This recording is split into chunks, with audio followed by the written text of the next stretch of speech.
آئیے آپ کے سامنے فضیلت الشیخ سرفراز فیضی صاحب کو دعوت سخن دیتا ہوں۔ آپ کا عنوان ہے دینی اور عصری تعلیم کی حفاظت۔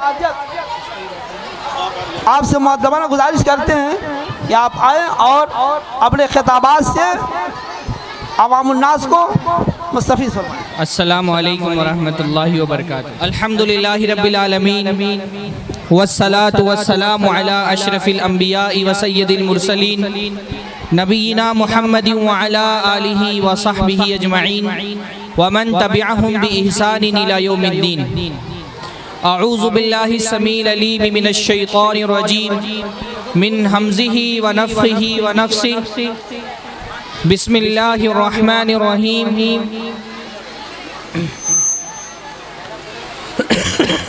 الرحمن علم القرآن خلق الانسان۔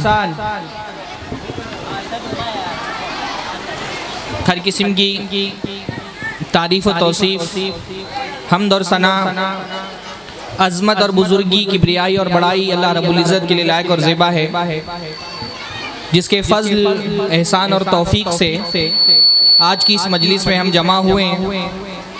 اللہ رب العالمین سے دعا ہے کہ اللہ رب العالمین اسی طرح اپنے آخری نبی محمد رسول اللہ صلی اللہ علیہ وسلم کے ساتھ ہم کو جنت میں جمع فرمائے۔ آپ تمام حضرات اس بابرکت مجلس میں جو تعلیم کے عنوان سے اور تعلیمی بیداری کی مناسبت سے برپا کی گئی ہے، تشریف لائے ہیں، اس کے لیے آپ لوگ مبارکبادی کے مستحق ہیں۔ البتہ یہ مجلس علماء کی مجلس ہے، علم کی مجلس ہے، دین کی مجلس ہے، لہٰذا سب سے پہلے اپنی نیتیں درست کر لیں کہ یہاں اس مجلس میں آنے کا مقصد اپنے ایمان کی تازگی، اپنے عمل کی اصلاح اور اللہ رب العالمین کے دین کا علم حاصل کرنا ہے۔ اس نیت کے ساتھ بیٹھیں تاکہ اس مجلس میں آپ کی موجودگی آپ کے نامہ اعمال میں نیکی کے طور پہ لکھی جائے۔ اللہ کا بہت بڑا احسان ہے کہ اللہ نے محمد رسول اللہ صلی اللہ علیہ وسلم کا امتی ہم کو بنایا۔ اللہ کے نبی صلی اللہ علیہ وسلم کو اللہ نے جس معاشرے، جس ماحول، جس زمانے اور دور میں مبعوث فرمایا تھا، دنیا کا کوئی جرم اور کوئی گناہ ایسا نہیں تھا کہ وہ اس معاشرے میں انتہا کو نہ پہنچا ہوا ہو۔ سب سے بڑا جرم تو اللہ رب العالمین کے ساتھ شرک کا ہو رہا تھا، اور شرک کی جو بدترین صورتحال آپ تصور کر سکتے ہیں وہ مکہ کے اندر موجود ہے۔ آپ سوچیں ہمارے ملک میں بھی شرک کے بہت سارے مظاہر پائے جاتے ہیں، لیکن کسی عبادت گاہ میں زیادہ سے زیادہ کتنے بت اور مورتیاں ہوتی ہیں؟ 2 4 8 10۔ اللہ کے نبی صلی اللہ علیہ وسلم جس معاشرے میں مبعوث کیے گئے، اس معاشرے میں جو اللہ کا گھر تھا بیت اللہ، اس میں کتنی مورتیاں تھیں؟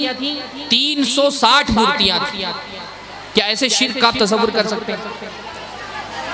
خود صحابی کہتے ہیں کہ ہماری صورتحال یہ ہوتی تھی کہ ہم سفر میں بھی جاتے تھے تو بت ساتھ لے کر کے جاتے تھے عبادت کرنے کے لیے۔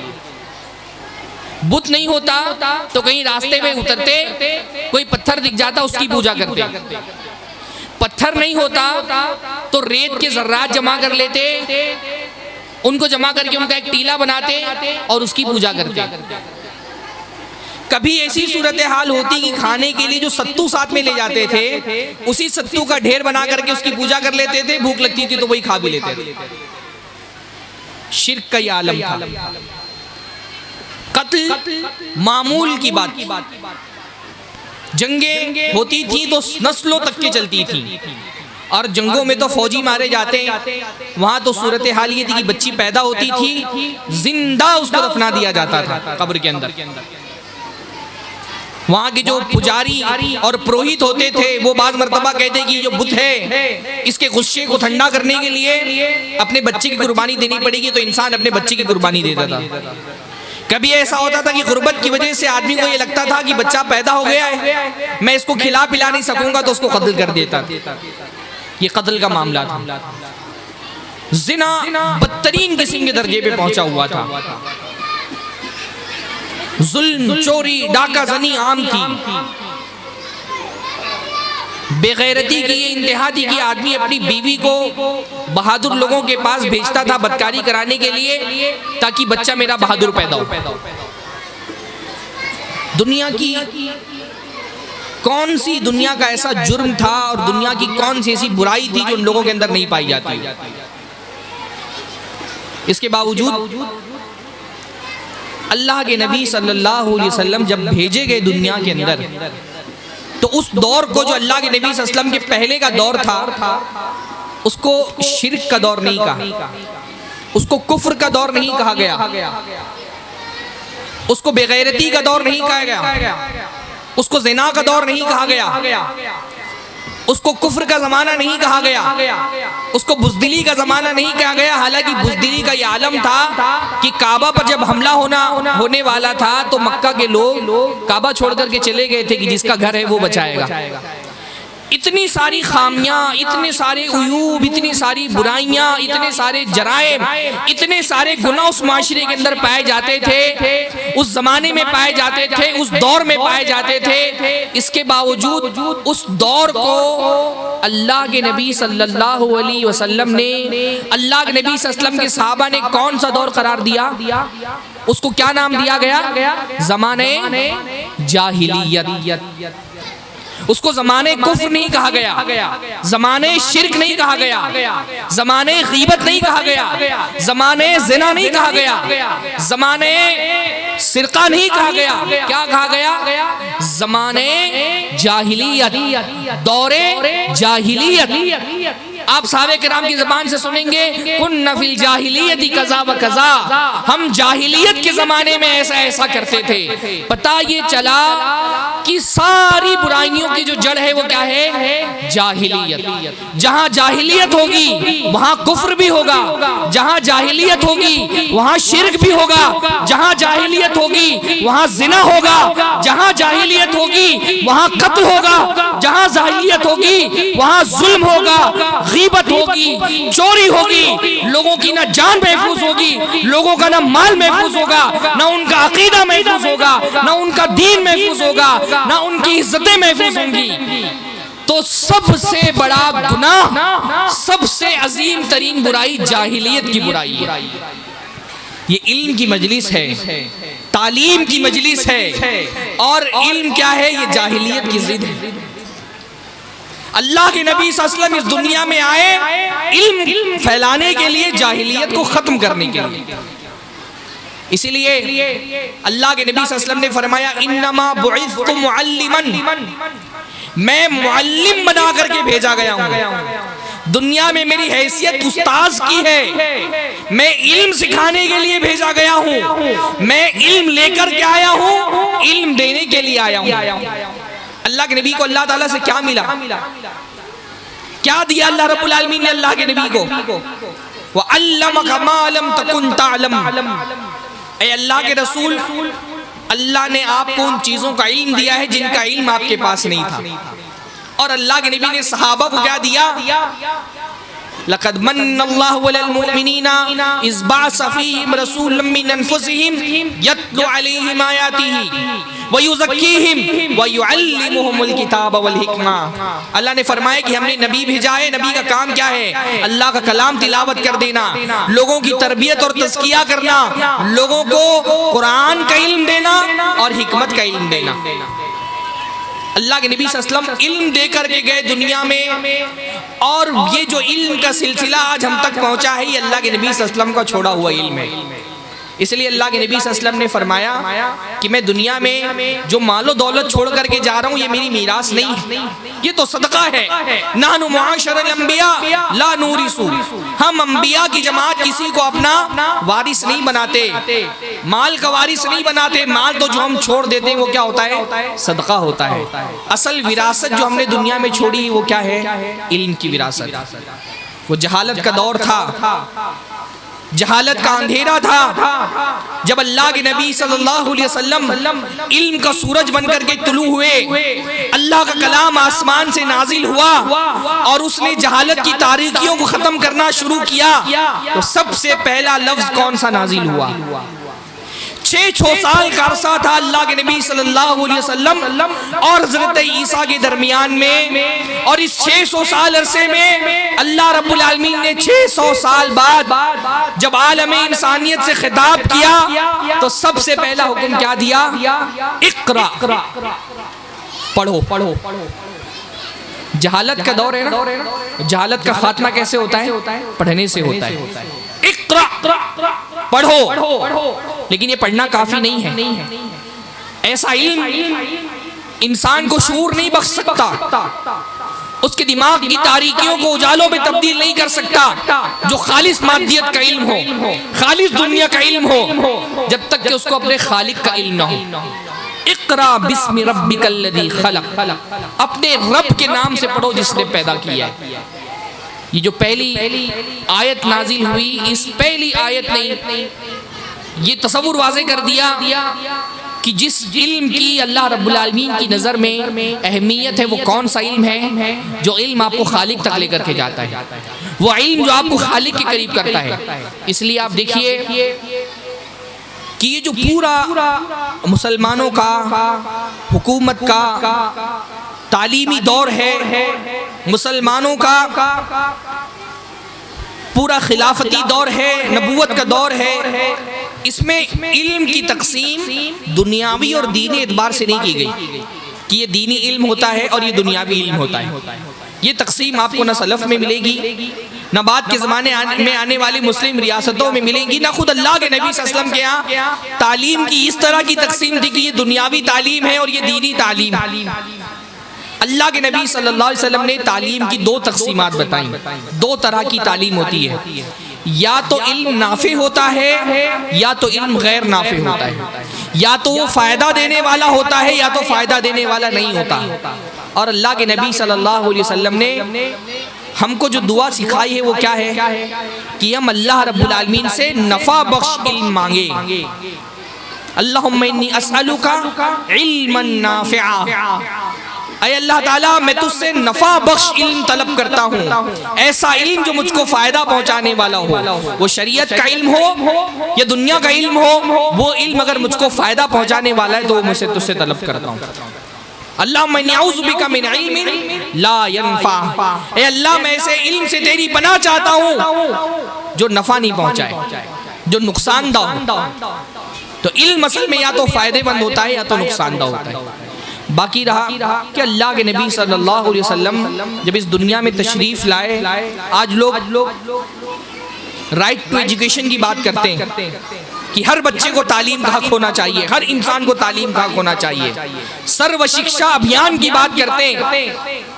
ہمارے نبی محمد رسول اللہ صلی اللہ علیہ وسلم نے آج سے 1400 سال پہلے ہر مسلمان پر واجب قرار دے دیا تھا، اس کا یہ حق دیا تھا کہ علم حاصل کرنا ہر مسلمان کا حق ہے، بلکہ ہر مسلمان پر واجب ہے۔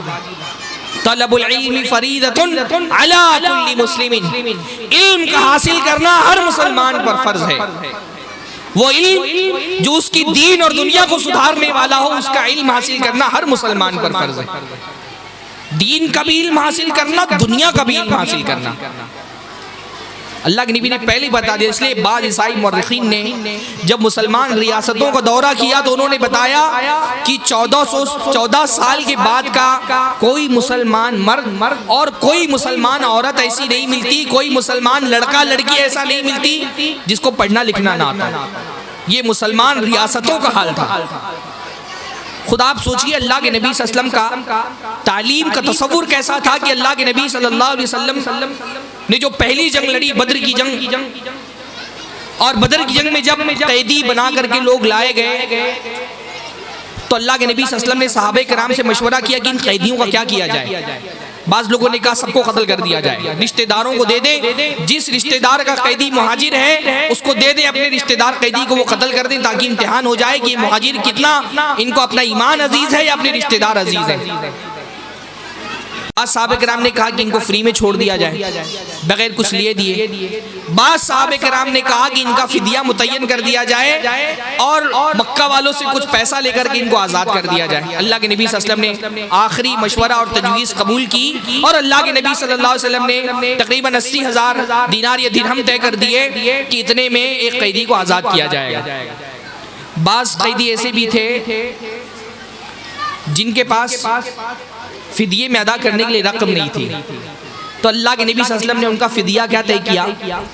ان کا فدیہ یہ طے کیا گیا کہ یہ 10 مسلمان بچوں کو پڑھنا، 10 مسلمان بچوں کو لکھنا اور 10 مسلمان بچوں کو ریاضی سکھا دے۔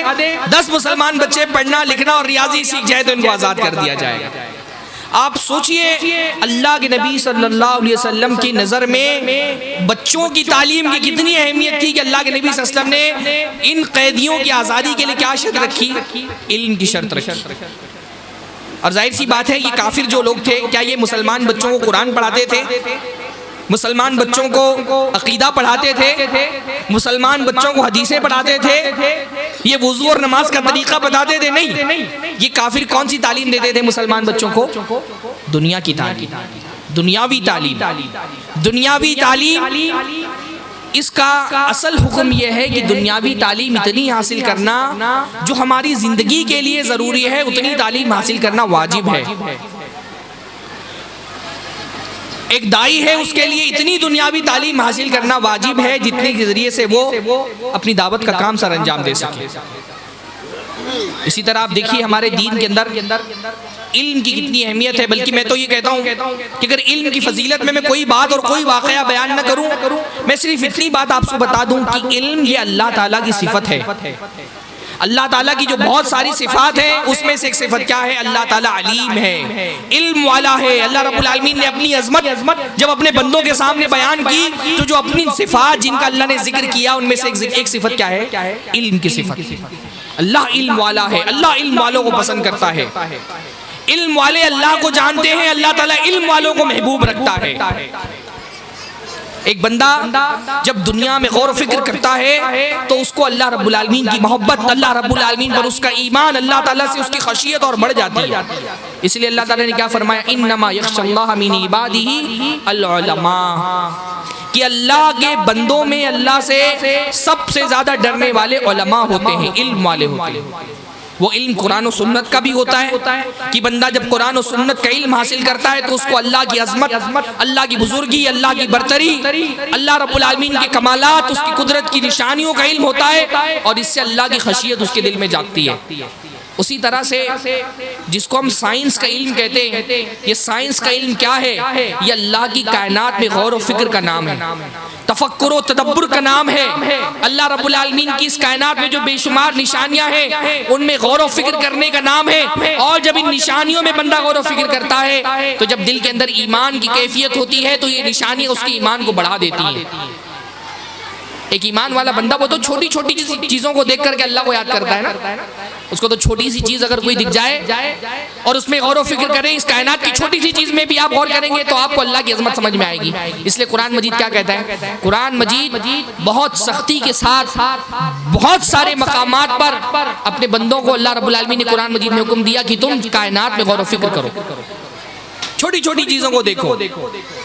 مچھر کو دیکھو، اس میں بھی اللہ رب العالمین کی نشانی ہے، مکڑی ہے اس میں بھی اللہ کی نشانی ہے۔ اللہ نے کہا وَلَمْ يَرَوْا إِلَى الطَّيْرِ فَوْقَهُمْ صَافَّاتٍ وَيَقْبِضْنَ مَا يُمْسِكُهُنَّ إِلَّا الرَّحْمَنُ۔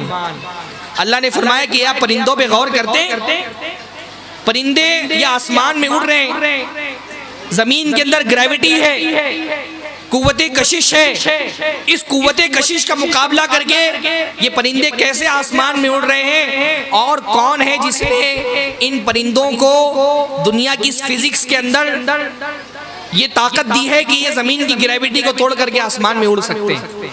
ایک بندہ جب ان پرندوں پہ غور کرتا ہے، اس کے سامنے سائنس کے قواعد ہوتے، فزکس کے قواعد ہوتے، تو وہ غور کرتا ہے تو اس کو اللہ کی عظمت سمجھ میں آتی ہے۔ قرآن مجید کتنے سارے علوم کا گہوارہ ہے۔ ایک بندہ جب کائنات میں غور و فکر کرتا ہے، اللہ نے چھوٹی چھوٹی چیزوں کے بارے میں کیا فرمایا اللہ رب العالمین نے؟ افلا ينظرون الى الابل كيف خلقت، کیا یہ لوگ اونٹ کو نہیں دیکھتے کہ اللہ تعالیٰ نے اونٹ کو کیسے پیدا کیا ہے؟ اونٹ کو دیکھو، اونٹ کیسے پیدا کیا اللہ نے۔ زولوجی جس کو بولتے ہیں نا، جانوروں سے متعلق جو علم ہوتا ہے، آج سائنس کا ایک بہت بڑا شعبہ ہے، اللہ رب العالمین نے جانوروں میں غور کرنے کا حکم دیا ہے۔ حتیٰ کہ اللہ رب العالمین نے فرمایا کہ اللہ مچھر کی بھی مثال پیش کرتا ہے، تو وہ مچھر آپ کو دیکھنے میں چھوٹی سی چیز معلوم ہوتی ہے، لیکن آپ جانتے ہیں مچھر دنیا میں سب سے زیادہ جو کلر، سب سے زیادہ قتل کرنے والا جو جانور ہے دنیا کے اندر وہ کون ہے؟ جاندار۔ سب سے بڑا جاندار جو قتل کرتا ہے وہ کون ہے؟ مچھر ہے۔ دنیا میں سب سے زیادہ اموات انسانوں کی مچھر کی وجہ سے ہوتی ہیں، دوسرے نمبر پر انسان انسانوں کو مارتا ہے، چھوٹی چھوٹی۔ اس لیے دیکھیے حضرت امام احمد ابن حنبل کا ایک واقعہ مجھ کو یاد آ گیا، ان سے کسی نے کہا کہ اللہ موجود ہے، اس کی کیا دلیل ہے؟ تو انہوں نے کہا انڈا اللہ کی موجود ہونے کی دلیل ہے، انڈا اللہ کی موجود ہونے کی دلیل ہے۔ پوچھا کیسے؟ کہا جا انڈے پہ غور کرو، حسن حسین، کہ انڈا جو ہے وہ بالکل بند قلعے کی طرح ہے، لا منفذ لہ ولا باب، نہ اس کے اندر جانے کا کوئی راستہ ہے نہ باہر نکلنے کا کوئی راستہ ہے۔ ظاہرہ کالفضۃ البیضاء، اور اس انڈے کا ظاہر جو ہے وہ چاندی کی طرح چمکیلا ہے، باطنہ کالذہب، اور اس کا اندرون جو ہے وہ سونے کی طرح ہے۔ اور اچانک تم دیکھتے ہو کہ اس انڈے کے اندر سے اللہ رب العالمین ایک زندگی پیدا کر دیتا ہے۔ ساری دنیا کی جتنے معبود ہیں وہ سب مل جائیں تو کیا وہ ایک چوزا جو انڈے سے نکلتا ہے وہ پیدا کرنے کی طاقت رکھتے ہیں؟ نہیں رکھتے۔ یہ جو تفکر اور تدبر کا حکم دیا گیا، سائنس کس چیز کا نام ہے؟ سائنس نام اس چیز کا ہے کہ اللہ رب العالمین کی کائنات میں غور و فکر کیا جائے کہ اللہ رب العالمین نے کائنات بنائی کیسی ہے، اللہ رب العالمین یہ کائنات چلا کیسے رہا ہے۔ قرآن میں کتنے مقامات ہیں جہاں اللہ نے حکم دیا ہے کہ بندہ آسمان سے برسنے والی بارش پہ غور کرے۔ اللہ رب العالمین سمندر کی تہوں میں اللہ رب العالمین نے کہا دیکھو اللہ کی کتنی نشانیاں ہیں، اپنے جسم کے اندر دیکھو اللہ کی کتنی نشانیاں ہیں۔ میڈیکل سائنس اسی کا تو نام ہے کہ آدمی اپنے جسم کے اندر دیکھے۔ اللہ نے کیا فرمایا؟ وَفِي الْأَرْضِ آيَاتٌ لِّلْمُوقِنِينَ وَفِي أَنفُسِكُمْ أَفَلَا تُبْصِرُونَ، تم اپنے زمین پر اللہ کے نشانیاں ہیں یقین کرنے والوں کے لیے، اور تمہارے اپنے جسم میں اللہ کی کتنی ساری نشانیاں ہیں۔ یہ میڈیکل سائنس کس چیز کا نام ہے؟ جسم میں اللہ نے جو نشانیاں رکھی ہیں ان میں غور و فکر کرنے کا نام ہے۔ کتنے علوم ہیں دنیا کے اندر۔ اللہ رب العالمین نے مچھر کے بارے میں بلکہ مکھی کے بارے میں کیا فرمایا؟ لَن يَخْلُقُوا ذُبَابًا وَلَوِ اجْتَمَعُوا لَهُ، کہ یہ سارے باطل معبود جن کو تم پکارتے ہو، کبھی اپنی بیماری میں شفا حاصل کرنے کے لیے پکارتے ہو، کبھی اپنے یہاں اولاد طلب کرنے کے لیے پکارتے ہو، کبھی غریبی میں غنا اور مال طلب کرنے کے لیے پکارتے ہو، کبھی جنگ میں نصرت اور مدد طلب کرنے کے لیے پکارتے ہو، یہ تمہارے سارے زندہ اور مردہ معبود، یہ تمہارے سارے لکڑی اور پتھر کے معبود جمع ہو جائیں تو ایک مکھی پیدا نہیں کر سکتے۔ ایک مکھی کے اندر بندہ اگر غور کرے، سائنس کا جو ایک شعبہ ہے جس کا تعلق حشرات الارض سے ہے، زمین کے کیڑے مکوڑوں سے ہے، ایک مکھی میں اگر آدمی غور کرے تو اس کو اللہ کی بے شمار نشانیاں دکھائی دیں گی۔ تو دیکھیے دنیا میں آج علم کا دور دورہ ہے، لیکن کیا آپ کو کوئی ملک ایسا پتا ہے جہاں پر جہالت کو جرم سمجھا جاتا ہو؟ جہاں پہ جاہل رہنا جرم ہو، ایسا کوئی ملک آپ کو پتا ہے؟ ہماری شریعت نے تو جہالت کو جرم قرار دیا ہے، جہالت گناہ ہے۔ اللہ کے نبی نے فرمایا علم حاصل کرنا واجب ہے، اور واجب کو ترک کرنا کیا ہوتا ہے؟ حرام ہوتا ہے۔ جہالت ہمارے دین کے اندر حرام ہے۔ آج دنیا میں علم کی روشنی اور علم کا اتنا غلغلہ ہے، لیکن دنیا کا کوئی ملک ایسا نہیں جس نے یہ کہا ہو کہ جو آدمی علم نہ حاصل کرے وہ مجرم ہے۔ ہمارے دین میں جاہل آدمی کو مجرم قرار دیا گیا۔ دین کا جو واجبی علم ہے اگر ہم نے حاصل نہیں کیا، اللہ رب العالمین کے ہاں ہم عذاب کے مستحق ہیں، چاہے وہ دین کا علم ہے دنیا کا علم ہے۔ خاص طور پہ جو داعیان اسلام ہیں ان کے لیے دین کا اتنا علم حاصل کرنا واجب ہے جتنے کے ذریعے سے وہ اپنی دعوت کا فریضہ انجام دے سکے۔ اللہ تعالیٰ نے فرمایا ہم نے ہر قوم میں ایسا نبی بھیجا جو اس قوم کی زبان میں بات کرنے والا ہو۔ آج ہم ہندوستان کے اندر رہتے ہیں، یہاں مختلف قسم کی زبانیں بولی جاتی ہیں۔ ہم مہاراشٹرا میں رہتے ہیں، مہاراشٹرا ایک زمانہ ایک بہت بڑی تعداد مراٹھی لوگوں کی آباد ہے۔ داعیان اسلام پر، امت کے ذمہ داران پر یہ واجب ہے کہ مراٹھی زبان کا اتنا علم حاصل کریں کہ جو دین کی دعوت اور یہ جو دین کی ہدایت اللہ رب العالمین نے ہم کو عطا فرمائی ہے اپنے ان بھائیوں تک پہنچا سکے جو ہماری زبان سے واقف نہیں ہے۔ اتنا علم حاصل کرنا واجب ہے ان مراٹھی لوگوں تک کے جن کی زبان مراٹھی ہے، جن کا کلام مراٹھی ہے، جن کی بات مراٹھی ہے، جو مراٹھی زبان کو سمجھتے، جن کی تہذیب و ثقافت کی زبان مراٹھی ہے۔ کیا ان کے پاس اللہ کوئی اور نبی بھیجنے والا ہے؟ کوئی اور رسول ان تک کہ اللہ کا پیغام پہنچائے گا؟ یہ ہماری ذمہ داری ہے بحیثیت مسلمان ہونے کے کہ ہم ان تک کے دین کا پیغام پہنچائیں۔ اتنا علم حاصل کرنا ہم پر واجب ہے۔ آپ سوچئے، اس لیے اللہ کے نبی صلی اللہ علیہ وسلم نے اس دور میں جب مدینہ میں اسلام سمٹا ہوا تھا، ایک چھوٹی سی ریاست تھی، بعض صحابہ کرام کو عبرانی زبان سیکھنے کا حکم دیا، بعض کو فارسی سیکھنے کا حکم دیا، بلکہ ایک واقعہ میں نے پڑھا ہے کہ حضرت ابو ہریرہ نے ایک یہودی سے 80,000 روپے میں معاملہ یہ طے کیا کہ تم مجھ کو فارسی زبان سکھاؤ۔ کیوں؟ کیونکہ یہ دعوت کا تقاضا ہے۔ آج دنیا کی جو زبان ہے وہ انگریزی زبان ہے۔ ایک آدمی اس کے پاس علم کا بہت بڑا ذخیرہ ہو، لیکن اگر وہ اس زبان سے واقف نہ ہو جو عوام کی زبان ہے تو اس کا علم کس کے لیے ہے؟ اللہ کے نبی صلی اللہ علیہ وسلم اس کی فکر کرتے تھے کہ وہ قومیں جن تک کہ اسلام کی دعوت پہنچانا ہے ہم کو ان کی زبان بھی پتہ ہونی چاہیے۔ ایک عالم جب وہ دین کے ساتھ دنیا کا بھی علم حاصل کر لیتا ہے، اس کے پاس ٹیکنالوجی کا علم ہوتا ہے، اور اس ٹیکنالوجی نے علم کو آپ کے ہاتھ میں لا کر کے سمیٹ دیا ہے۔ ایک زمانہ ہوتا تھا کہ ایک حدیث کی تخریج کرنے کے لیے آدمی ایک مہینہ لگ جاتا تھا، اس کو یہاں سے کتابیں جمع کر کے، وہاں سے کتابیں جمع کر کے، بہت ساری کتابیں جمع کر کے تب جا کر کے وہ ایک حدیث کی تخریج کر پاتا تھا کہ یہ حدیث کن کن حدیث کی کتابوں میں کن الفاظ کے ساتھ مروی ہے۔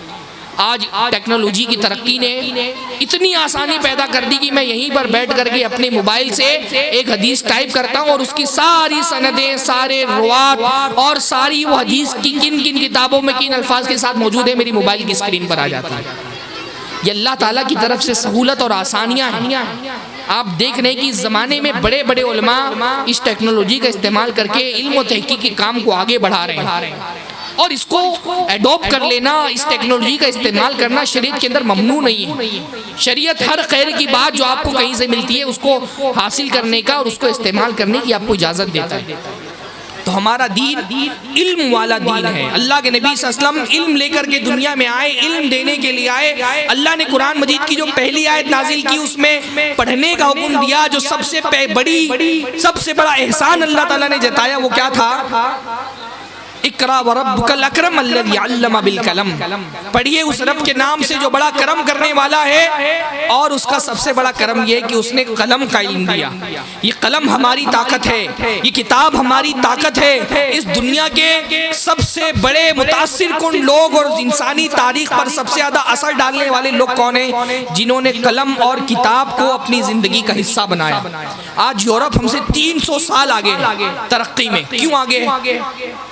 اس کا ایک تاریخی پس منظر ہے کہ مسلمانوں نے جب قسطن دنیا فتح کیا تو قسطن دنیا جو کہ عرب اور یورپ کے سرحد پر واقع تھا، یہاں کے جو بڑے بڑے علم لوگ تھے انہوں نے یورپ کی طرف ہجرت کر دی، اور دنیا میں ایک ایسی ایجاد ہوئی جس نے یورپ کی کایا پلٹ دی۔ وہ کون سی ایجاد تھی؟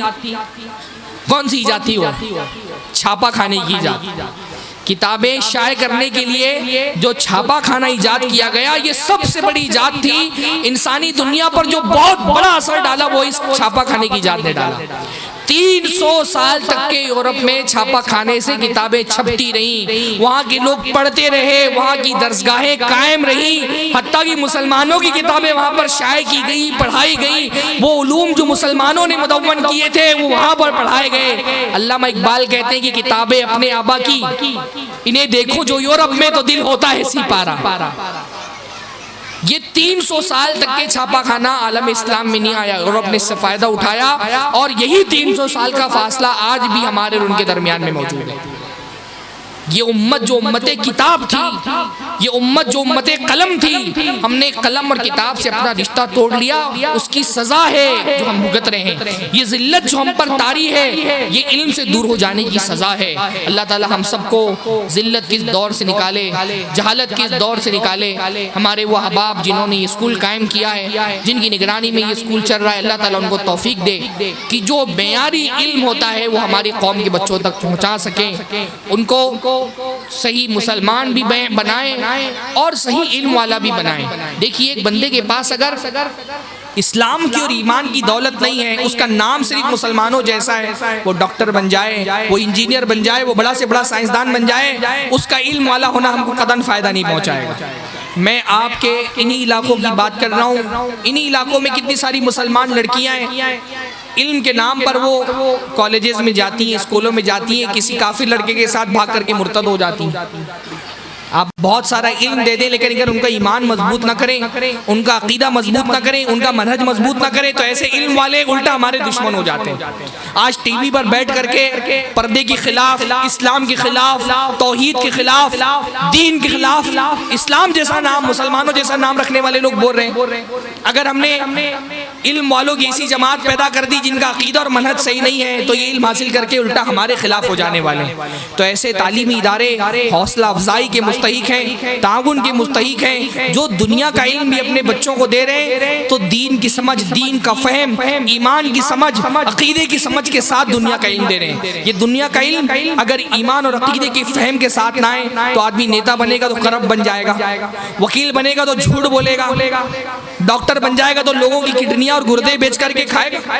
یہی صورتحال ہے ہمارے یہاں پر نا، کہ دنیا میں آدمی کے پاس علم تو بہت ہے لیکن جب اس کے پاس ایمان نہیں ہے تو وہ ایک پل بناتا ہے انجینئر، اور اس کے بعد اس کو سرٹیفکیٹ دے دیتا ہے آج سے 6 مہینہ پہلے کہ پل صحیح سے بنائے، پیسے کھا کر کے، اور اس کے بعد کیا ہوتا ہے؟ پل گرا، 10 لوگوں کی موت ہو گئی۔ آدمی کی تھوڑی سی لالچ اور بے ایمانی نے اتنے لوگوں کی جان جو ہے وہ جوخم میں ڈال دی۔ تو دنیاوی علم کے ساتھ، کیونکہ میرا موضوع تو اصل میں مدارس میں اور دینی مدارس میں، دینی علوم کے اداروں میں دنیاوی علوم کی جو فوائد ہیں وہ بتانا تھا، لیکن اس کے ساتھ ساتھ یہ بھی ضروری کہ جو ہمارے دنیاوی ادارے ہیں دنیاوی تعلیم کے، ان کو بھی ایمان کی، عقیدے کی، منہج کی، اللہ کے نبی صلی اللہ علیہ وسلم کی سیرت کی، قرآن کی صحیح تعلیم دی جائے، ورنہ دنیا کی یہ تعلیم ان کو نفع بخش بنانے کے بجائے ہمارے معاشرے کے لیے نقصان دہ بنا دیں گے۔ اللہ سے دعا ہے کہ اللہ ہم سب کو دین کا صحیح فہم عطا فرمائے۔ جزاکم اللہ خیرہ، وآخر دعوانا الحمد للہ۔